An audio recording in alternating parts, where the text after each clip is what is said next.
ડભોઈ નગરમાં 14 કરોડના ખર્ચે ગેસ લાઇનની કામગીરી પીએનજી ગેસ લાઇનનું ધારાસભ્યના હસ્તે ખાતમુહૂર્ત કરવામાં આવ્યું હતું। ધારાસભ્ય શૈલેષ મહેતાના હસ્તે કરાયું હતું લાઇનનું ખાતમુહૂર્ત। ગૃહિણીઓને હવે ગેસની બોટલો ખતમ થતા નહીં પડે હાલાકી। હવે ઘરમાં ગેસની લાઇન આવતા રહેશે સરળતા। પાર્ટીના શાસનમાં દરબાવતી નગરીમાં નવું પીછું આજથી ઉમેરાઈ રહ્યું છે। જે રીતે વર્ષો પહેલા વડોદરા શહેરમાં ડોક્ટર ઠાકુરભાઈ પટેલ મેયર હતા અને ઘરે ઘરે પાઇપલાઇન દ્વારા ગેસ આપવાની શરૂઆત થઈ હતી, એ જ રીતે આજે દરબાવતી નગરીમાં પણ પાઇપલાઇન દ્વારા ઘરે ઘરે ગેસ મોકલવા માટેની શરૂઆત કરવામાં આવી છે।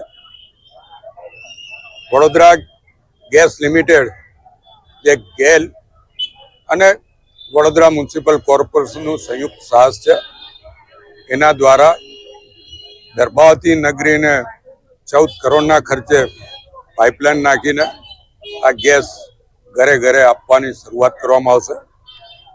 પાઇપલાઇન અને એના જે સ્ટોરેજ એ તમામનો ખર્ચો વડોદરા ગેસ વીજીએલ ઉઠાવે છે।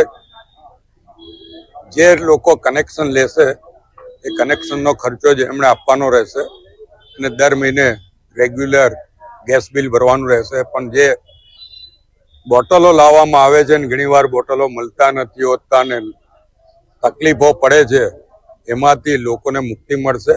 સીધા નળ ખોલીને પાણી આવે છે, એ જ રીતે નળ મારફત ગેસ ઘેર ઘેર આપવામાં આવશે, જેનાથી ખાસ કરીને દરબાવતી નગરીની બહેનોને ખૂબ જ લાભ થશે। કારણ કે આ રસોઈ બનાવવા, પાણી ગરમ કરવા, ચા બનાવવું એ બહેનોનું કામ હોય છે ને બહેનોને ગેસ જો 2 દાડા પણ બોટલ ખલાસ થઈ જાય તો ખૂબ તકલીફ પડતી હોય છે। ત્યારે આમાં 24 કલાક ગમે ત્યારે ગેસ લાઇનમાંથી ગેસ આવશે એટલે એનો બહેનોને ફાયદો થશે।